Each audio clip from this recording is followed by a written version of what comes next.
They are a power couple. When you see power couple, you see their faces. They are the host of their podcast, Love Business on Lock, and they got a lot of stuff going on. I'm talking about Dr. Cass and Jay Claxton. Welcome to the show, family. How you doing? How are you, Marc? It's so good to see you. Marc, what's good, my brother? Now, you guys talk about being all over the place. You really are all over the place. I don't even know. You guys live in multiple places, multiple companies. So, Dr. Cass, you actually got me on television years ago. What's going on? Get us caught up on all the things you guys are doing. So we are actually back in Baltimore now. You know, we were in Atlanta. We're back in Baltimore, and we're doing tons of stuff. We're working with kids. Jay's teaching kids how to DJ. We're working and mentoring kids and teaching them marketing and proper how to be on television. And so with things like that, we've launched a radio station. Of course, we have the magazine, and we're just full motion. And we're working hard, Marc. It's no days off. I don't know what that means. I don't know what a weekend means, but that's been the case since, you know, for the last 25, 30 years. It's no weekends. I don't know what that means, but we really are working head down, really getting to it.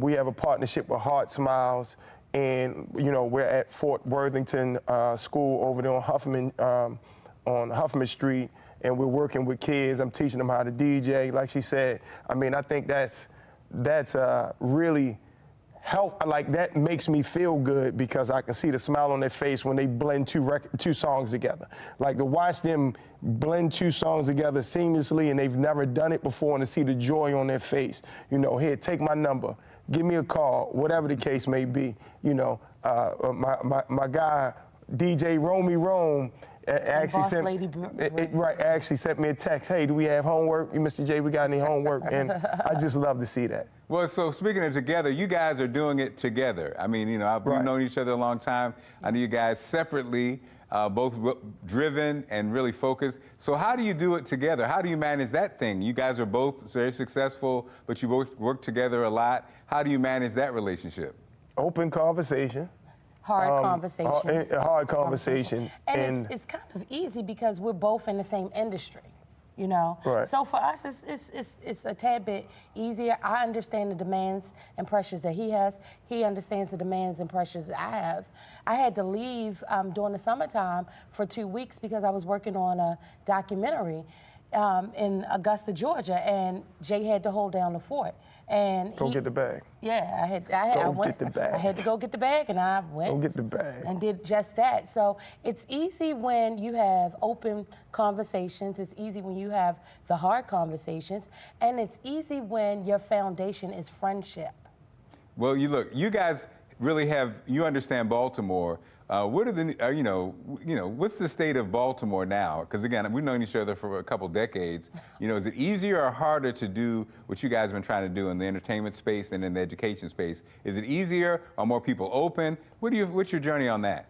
Entertainment, I think is harder because everybody's a promoter, everybody's a DJ, and you know, my phone is backstage, but because of that phone, because of social media, everybody wants to be a star. They're not even doing it for the love, or they're not doing it for, you know, to take care of, you know, the kids or take care of their family. They doing it to be stars. They want the like on social media, on Instagram and on Facebook and on Twitter, and that's not what the it came from. It was a culture, and it's definitely a tad bit hard, you know. And Dr. Cass, you've been doing this media, TV producing thing forever. What do you think? Forever. I'm only 20, Marc. Right. I'm sorry. Yes. Okay. So my take on it is simple. If you can make it in Baltimore, as a person who we both have worked, you know, in LA and New York, Atlanta. So because we've worked everywhere, if you can make it in Baltimore, you can make it anywhere. Baltimore is a very critical town, especially if you're from Baltimore. And so if you make it here, you can definitely make it anywhere. That's the truth. But You know, they're just, what I'm noticing is it seems like bits and pieces of Baltimore, I see it appear in different places, and sometimes it seems like it doesn't get the credit. I know, you know, I guess when Beyonce's album dropped, everybody was talking about it. You know, other artists, especially this year, Drake and different artists, you know, have that little Baltimore sound. And then when you hear people cover it, a lot of times people say, oh, that's Philadelphia, or that's this, or that's that. Is it because we don't have the advocates out there to be able to set the record straight? No, that was because Baltimore didn't want to take ownership of the music that we developed. We wanted to listen to trap music, down south music, that sort of thing, and did not push our own music over the top and allow Jersey, Philly, New York to take our sound and our music. They don't even basically say Baltimore club music anymore. They say Jersey club. No, this is, I mean, Timberland, Pharrell. I remember Timberland and Pharrell, and I'm gonna give shout out to Rod Lee, who came looking for Rod Lee and looking for K.W. Griffin, looking for these guys that made club music, and because they wanted some of their sound. So it's been going on for a minute. If you listen to some of Justin Timberlake's songs and that sort of thing, you hear the Baltimore club music. That was early to mid 2000s. And then I want to say something that I don't think a lot of people realize.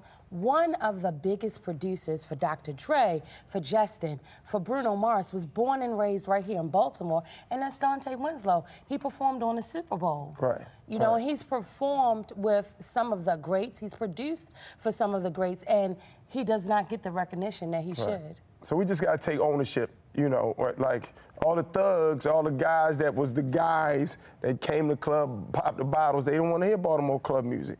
They wanted to hear down south, they wanted to hear that type of music, and, you know, that's why we lost our music. Well, look, okay, now how can we stay in touch with you? You guys have the podcast, you have the couples events, I know you have upcoming conferences. So how can people stay in contact with what you're doing and, you know, stay abreast of it?